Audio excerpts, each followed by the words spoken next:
Hello everyone, कैसे हैं आप सब? बढ़िया होंगे। बेसिकली अभी मैं मेरी बहन के बर्थडे के लिए भरतपुर गई हुई थी। जयपुर से भरतपुर में आई हुई थी स्पेशली उसका बर्थडे सेलिब्रेट करने के लिए।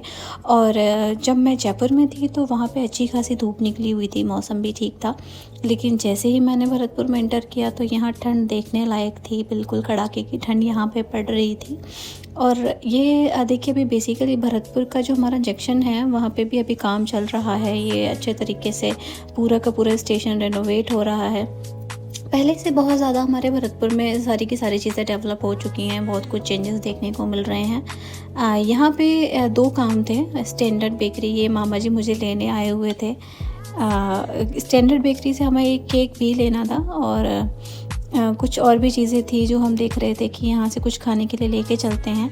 ये अभी हम हमारे घर की तरफ जा रहे हैं और आप देख सकते हैं कि मौसम यहाँ पे कैसा हो रहा है। बिल्कुल भी धूप नहीं थी यहाँ पे और सरसों की सुंदर सुंदर सी सोने की सी पीली पीली चादर आपको देखने को मिल रही है। इसीलिए तो गांव अच्छे लगते हैं, क्योंकि वहाँ पे मौसम ही इतना प्यारा हो रखा होता है।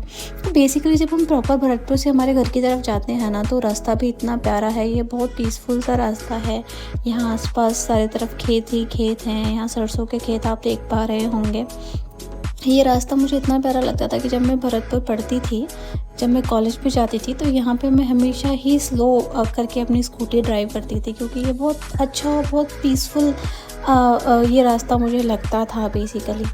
तो यहाँ से ज़्यादा दूर नहीं है अभी हमारा घर। अभी हम घर ही पहुँचने वाले हैं थोड़े देर में। लेकिन मैं काफ़ी दिनों बाद आई हूँ और शायद इतनी सर्दी में मैं पहली बार ही अभी भरतपुर आई हूँ इस साल की, क्योंकि लास्ट टाइम जब मैं आई थी तब इतनी सर्दियाँ नहीं पड़ रही थी और अच्छी खासी धूप निकल रही थी। बेसिकली अभी आप देखोगे, आप देख पा रहे हैं कि सड़कों से इधर उधर अपन देख पा रहे हैं, लेकिन जब बहुत ज़्यादा ठंड पड़ती है ना, तो सिर्फ रोड ही रोड दिखता है। और जहाँ पे ये जो आसपास खेत हैं, अभी ये हमारे गांव के बाहर तालाब है। अभी बेसिकली अभी सारी चीज़ें क्लियर है, लेकिन मैं और सुबह आती तो ये बिल्कुल भी कुछ नहीं दिखता, सिर्फ रोड ही रोड दिखता है और आसपास फॉग होता है वाइट कलर का, जो बहुत सुंदर लगता है। ये देखिए, ये हमारे गांव के मंदिर हैं। ये भोलेनाथ का और राधा कृष्ण का मंदिर है। यहाँ पे हम सब लोग बेसिकली आते हैं कुछ पूजा पाठ वगैरह का, जब हमारा कुछ सीन रहता है तब। अभी ये हम पहुंच चुके हैं मेरे घर। मामा जी स्कूटी पार्किंग में लगा रहे थे और मैं उनको बार बार बोल रही थी कि आप मेरी वीडियो में फ़ोटो बॉम्बिंग कर रहे हो, हट जाओ। या कहीं से हमारा घर थोड़ा पुराना बना हुआ है, बट ठीक है। अभी गाँव में क्या रहता है, सीलन का थोड़ा ऐसा ही रहता है। बहुत सारी चीज़ें हैं जो अभी हमें इस घर में रेनोवेट करानी है और हम सोच भी रहे हैं। तो देखते हैं अभी कब सारी चीज़ें मैनेज हो पाती हैं, कब हम इस घर को रेनोवेट करा पाते हैं। यहाँ मामा जी ने मुझे देख के गेट बंद कर दिया, तो मैं उनको बोल रही थी कि गेट ओपन करो। अंदर से हमारा घर थोड़ा ऐसा दिखता है। This is very spacious. और ये गर्मियों में बहुत ठंडा रहता है और सर्दियों में बहुत गर्म रहता है। बेसिकली आप देखोगे, एक तो ये पुराना बना हुआ है इस वजह से भी, और I don't know why, but इसके जो पीछे वाले जो रूम्स हैं वो बहुत ही ज़्यादा ठंडे रहते हैं और गर्म रहते हैं। ये सिस्टर जी की तबीयत ठीक नहीं थी, तो वो यहाँ खाना वाना खा रही थी, दवाई ले रही थी। यहाँ मम्मी खाना बना रही थी जब मैं आई।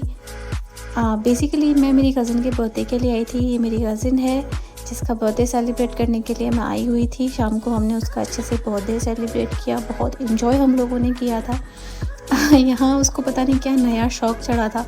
वो बोल रही थी कि नहीं, मुझे ये जो मास्क है इसको लगा के ही मुझे बर्थडे सेलिब्रेट करना है। तो हमने इसका मास्क लगा के इसका बर्थडे सेलिब्रेट किया था। ज़्यादा चीज़ें हम नहीं कर पाए। इससे पहले हम लोग थोड़ा मार्केट गए थे, इसके लिए थोड़ी शॉपिंग वगैरह करके लाए, क्योंकि हमारा बेसिकली ये था कि हम ज़्यादा भीड़ भाड़ नहीं करेंगे, सर्दियाँ बहुत थी, बच्चे बीमार हो जाएंगे। तो हमने सिर्फ घर ही घर में बर्थडे सेलिब्रेट किया। यहाँ हम सब केक वगैरह खा रहे थे इस बर्थडे। ये बहुत मस्ती हमने इस जगह पे करी। हमने रात को मूवीज़ वगैरह का प्लान किया, लेकिन पूरा टाइम हमने यहाँ पे सिर्फ बातें करने में ही निकाल दिया। तो जो भी लोग पहली बार ये वीडियो देख रहे हैं वो मेरा चैनल सब्सक्राइब कर सकते हैं, बेल आइकन ऑन कर दीजिएगा, ताकि ऐसे और भी इंटरेस्टिंग वीडियोस आपके पास आते रहें। Bye bye.